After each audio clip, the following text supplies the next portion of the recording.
বাগেরহাট ৪ আসন বিলুপ্ত ও ৪টি আসন কমিয়ে ৩টি আসনের প্রস্তাব বাস্তবায়িত হলে বাধাগ্রস্ত হবে উন্নয়ন, ক্ষতিগ্রস্ত হবে বিশ্ব ঐতিহ্য সুন্দরবন এবং সংকটে পড়বে উপকূলের মানুষ। যে কোনো মূল্যে জেলার ৪টি আসন বহাল রাখার দাবি স্থানীয় বাসিন্দা ও রাজনীতিবিদদের। বাগেরহাট প্রতিনিধি মাসুদুল হকের তথ্য ছবিতে রিপোর্ট। দীর্ঘদিন ধরেই ৪টি সংসদীয় আসনে নির্বাচন হয়ে আসছে বাগেরহাটে। এর মধ্যে ফকিরহাট, চিতলমারী ও মোল্লারহাট উপজেলা নিয়ে বাগেরহাট ১, সদর ও কচুয়া নিয়ে ২, মোংলা ও রামপাল নিয়ে ৩ এবং মোড়লগঞ্জ ও শরণখোলা উপজেলা নিয়ে ৪ আসন। নির্বাচন কমিশনের বিশেষ কারিগরি কমিটি জেলায় ৪টি আসনের প্রস্তাব দেয়। সেই প্রস্তাবে কচুয়া, সদর, রামপাল নিয়ে ২ আসন, মোংলা, মোড়লগঞ্জ ও শরণখোলা নিয়ে ৩ আসন করা হয়। ফলে জেলার ৪ নম্বর আসনটি বিলুপ্ত হয়ে ২ ও ৩ আসনের আয়তন এবং জনবল অস্বাভাবিকভাবে বেড়ে যায়। নতুন এই আসন বিন্যাসকে ভৌগোলিকভাবে অবাস্তব বলে মনে করছে বিএনপি।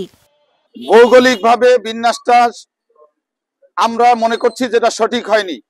এই যে রামপালের এলাকা বাগেরহাট ২ আসনের ভিতরে ঢুকিয়ে দেওয়া হয়েছে, এটা বাগেরহাট থেকে অনেক দূরে এবং এমন দুর্গম এলাকা।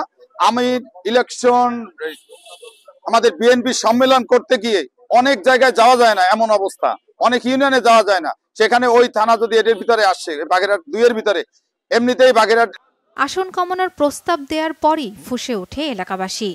সড়ক অবরোধ সহ নানা কর্মসূচি পালন করেন তারা। পিছনে থেকে কেউ কল কাঠি নাড়তে পারে, আমরা মনে করছি এটা ষড়যন্ত্রের অংশ। মনে করেন আমাকে সাইড দিয়েছিল, এখন ৩টা করতেছে, এটা তো অন্যায়, এটা আমরা মানব না। বাগেরহাটে যদি নির্বাচনী আসন কমিয়ে দেওয়া হয়, সেক্ষেত্রে বাগেরহাটে যে ৪টি আসনের যে বাজেট থাকতো সেই বাজেটটা কিন্তু কমে যাবে। বাগেরহাটকে অর্থনৈতিকভাবে পঙ্গু করে দেওয়ার একটা ষড়যন্ত্র আমরা দেখতে পাচ্ছি। আসন কমানোর সিদ্ধান্তের বিরুদ্ধে কঠোর হুঁশিয়ারি বিএনপির এই কেন্দ্রীয় নেতার।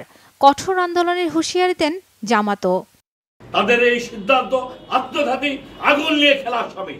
এটা যদি তারা বহাল রাখে, এই বাগেরহাটবাসী মোংলা পোর্ট বন্ধ করে দিয়ে বৃহত্তর কর্মসূচি দিয়ে এই বাংলাদেশকে অচল করে দেবে। এই দাবি যদি না মানা হয়, তাহলে বাগেরহাটবাসী তাদের যে ক্ষুব্ধ প্রতিক্রিয়া ব্যক্ত করবে, তা আমাদের দেশের জন্য কোনো অবস্থায় তা আমাদের জন্য কাম্য হবে না। বাগেরহাটবাসীর এই ক্ষোভ, এটা নির্বাচন কমিশন বুঝবে এবং ৪টি আসনকেই বহাল রাখবে, আমরা এটা আশা করি। জেলার ঐতিহ্য ও অর্থনীতি টিকিয়ে রাখতে আসন কমানোর সুযোগ নেই বললেন সুশীল সমাজ। বিশ্ব ঐতিহ্য সুন্দরবন আছে, যেটি পরিবেশের হুমকির মুখে আছে, এবং বাগেরহাট জেলাও পরিবেশের উপকূলীয় জেলা হওয়ার কারণে পরিবেশের নানা রকম চ্যালেঞ্জের মধ্যে আছে। তেমন অবস্থায় এখানে সংসদীয় আসন কমালে আসলে জনগণের সেবা নিশ্চিত হবে না, বরং সেবা আরও কমে যাবে। ৯টি উপজেলা ও 3টি পৌরসভা নিয়ে গঠিত ৫,৮৮২.18 বর্গ কিলোমিটার আয়তনের এ জেলায় ভোটার সংখ্যা ১৩ লাখ। শর্মিলা কেয়া, বাংলা ভিশন, নিউজ ডেস্ক।